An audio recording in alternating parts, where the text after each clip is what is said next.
Hi hello నమస్తే welcome to sauce TV నేను మీ శివ. సాధారణంగా మనం చాలా మంది సెలబ్రిటీస్ని ఒకే చోట చూసామంటే కాస్త హ్యాపీ డబుల్ అయిపోతుంది అనమాట ఒకేసారి ఇద్దరు యాక్టర్స్ని చూసినప్పుడు. సో ఈ విధంగానే నాకు ఈ ఫోటో కూడా అనిపించింది. సో రవితేజ గారు, త్రివిక్రమ్ శ్రీనివాస్, మ్యూజిక్ డైరెక్టర్ తమన్ గారు కలిసి ఒక పిక్ దిగారనమాట. నేను ఈవినింగ్ సరదాగా అలా కలిసినట్టు. బట్ ఓవరాల్గా చూసుకున్నట్లయితే గురూజీ గారు సరదాగా ఎప్పుడు అలా కలవరు. సో ప్రెజెంట్ పుష్ప సినిమా తర్వాత ఐకాన్ స్టార్ అల్లు అర్జున్తో త్రివిక్రమ్ శ్రీనివాస్ గారు మైథలాజికల్ మూవీని ప్లాన్ చేస్తున్నటువంటి, అది కూడా ఫస్ట్ పాన్ ఇండియన్ మూవీని ప్లాన్ చేస్తున్న విషయం మనకు తెలుసు. ఇక రవితేజ గారిని చూసుకున్నట్లయితే రీసెంట్గా ఎటువంటి పెద్ద బ్లాక్ బాస్టర్స్ హిట్స్ అయితే లేవు. సో మిస్టర్ బచ్చన్ సినిమాతో లిటరల్లీ ఒక డిజాస్టర్ని అందుకున్నారనే చెప్పొచ్చు.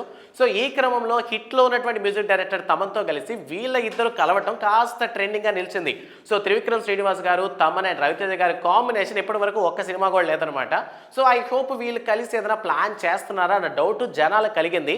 సో వీళ్ళు నిజంగా సరదాగా కలిసారా లేదంటే ఏదైనా ప్లాన్ చేస్తున్నారన్న విషయం మనకు తెలియాలంటే కొద్ది రోజులు వెయిట్ చేసి చూడాల్సిందే. సో ప్రెసెంట్ మాస్ మహారాజా గారు మాస్ జాతర అనేటటువంటి సినిమా చేస్తున్న విషయం మనకు తెలిసిందే. సో ఇది May 9, 2025 రిలీజ్ కాబోతోంది. అండ్ ఇప్పటికే తమన్ మ్యూజిక్ అందించినటువంటి గేమ్ చేంజర్ కూడా రిలీజ్కి సిద్ధంగా ఉంది. ప్రెసెంట్ గురూజీ గారు ఈ 2024లో వచ్చినటువంటి గుంటూరు కార సినిమా తర్వాత మళ్ళీ ఎలాంటి సినిమాను చేయలేదు. సో ప్రెసెంట్ పుష్ప హీరో అయినటువంటి icon star Allu Arjun story మీద ఫుల్ కాన్సన్ట్రేషన్ చేశారు కాబట్టి, సో ఆఫ్టర్ ఈ మూవీస్ అన్ని కంప్లీట్ అయిన తర్వాత మరి వీరి కాంబినేషన్ ఏదైనా మూవీ ఉంటుందా అంటే మనం వెయిట్ చేసి చూడాల్సిందే. సో మొత్తం మీద ఈ ఫోటోస్ చూసిన తర్వాత మీకు కూడా ఇలాంటి డౌట్ వస్తే కామెంట్ సెక్షన్లో చెప్పండి. వీడియో నచ్చితే లైక్ చేయండి. అండ్ ఇటువంటి మరిన్ని అప్డేటింగ్ కంటెంట్ కోసం సాస్ టీవీని సబ్స్క్రైబ్ చేసుకోండి. Thanks for watching.